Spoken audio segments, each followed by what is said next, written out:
Welcome back, everyone. Let's take a look at the stories and scores from the games people play on this Monday night.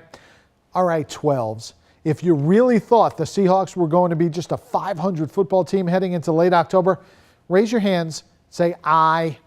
All right, anyone with their hands up is either A, able to tell the future, or B, lying. Reddick to Schmidt. Huseman scores. We have a tie hockey game. Here's Valcourt. He's shot off the chest protected. Cooper wins the series for Spokane.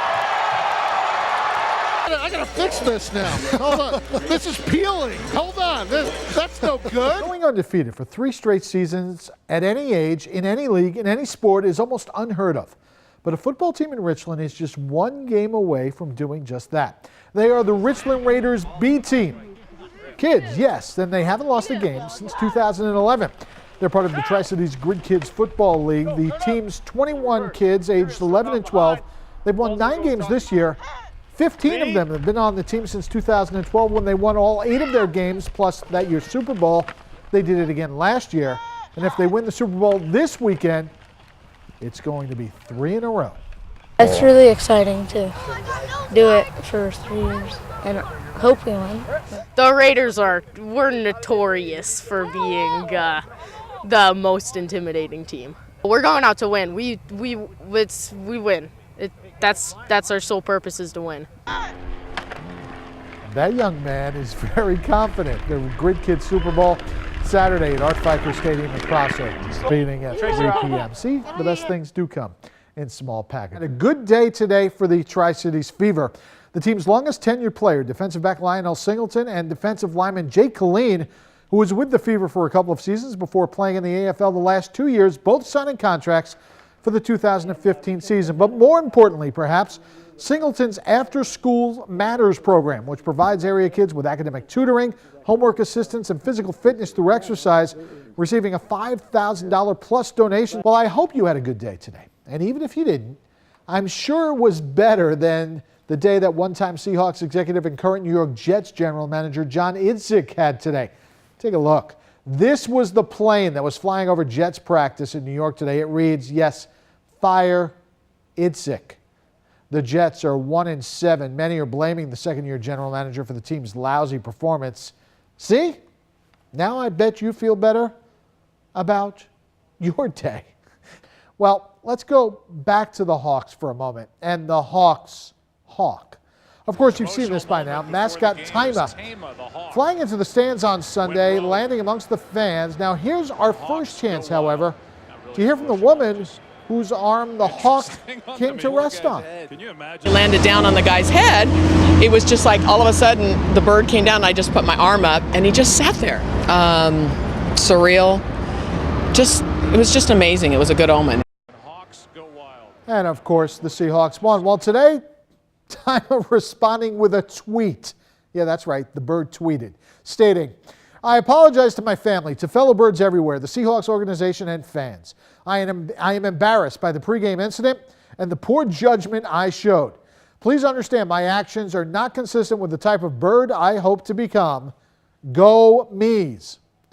Dare I say that Tama was parroting a lot of the athletes who take to social media to apologize for all sorts of transgressions. The west side of Washington State does not have the monopoly on Seahawks fever. Everywhere you go in our area, it's all Hawks, all the time. From City Hall to storefronts to vehicles to school kids to the bakery, even at the supermarket deli counter. Everywhere except this house in West Richland. How's it going? 35-year-old Mark Ingham lives here, and this week the Tri-Cities native is living behind enemy lines because he's a Saints fan. He has been ever since he was a kid, and his dad took him to a sports store where he picked out something no one else was wearing. And I just thought, man, I got to find something different. Like maybe I wasn't a big football fan at the time, but I didn't want to look like everybody else.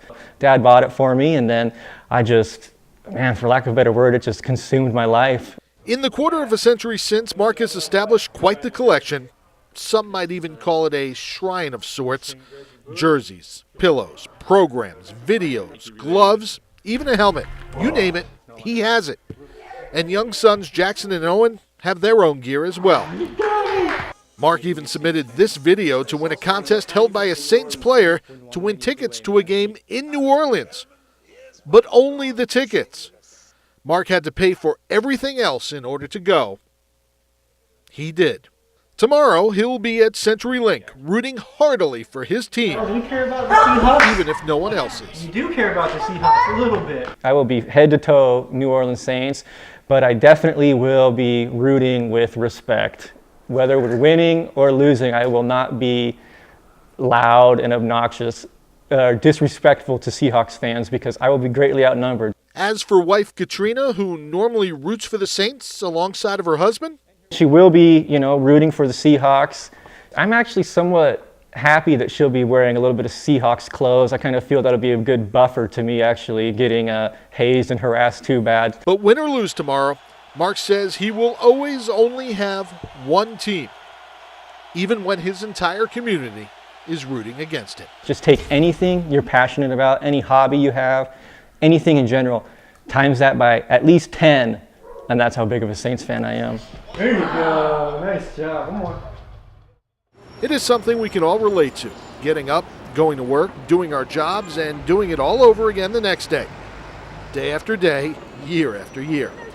That's hard enough for regular 9-to-5ers, but for athletes, especially hockey players, who play a highly physical game at incredible levels of speed, it's almost unheard of to play in every game year after year. But even though the Tri-City Americans' Justin Fazer is the new Western Hockey League Ironman, there's still a part of him that wonders what all the fuss is about. You go out and play every night, and if that means going through, playing through some bumps and bruises and, being sick a little bit, then that's what you got to do. When you add in the fact that Fazer is in the top 5 in the league in scoring and routinely logs more ice time than anyone on his team, you wind up with a lot of impressed observers. It's something that obviously not many people can do, and to string together 300 games in a row is something that it's incredible. I've thought about it. Every time I've stood here or somewhere else, I've been able to say, Faze, go. And, I really had to reflect on that this week. I've been pretty fortunate. Just how long has it been since Fazer missed a game? Since the streak started in January of 2009, President Obama has been inaugurated. Twice. We've seen a winter and summer Olympics come and go, and the NFL, NBA, and NHL have all had extended lockouts.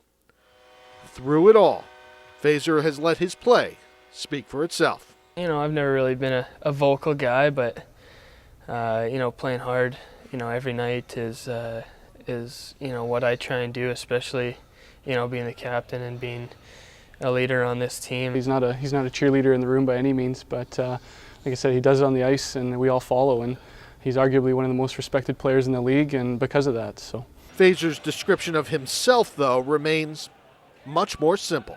Just a hard-working player that that loves the game and has as much fun with it as he can.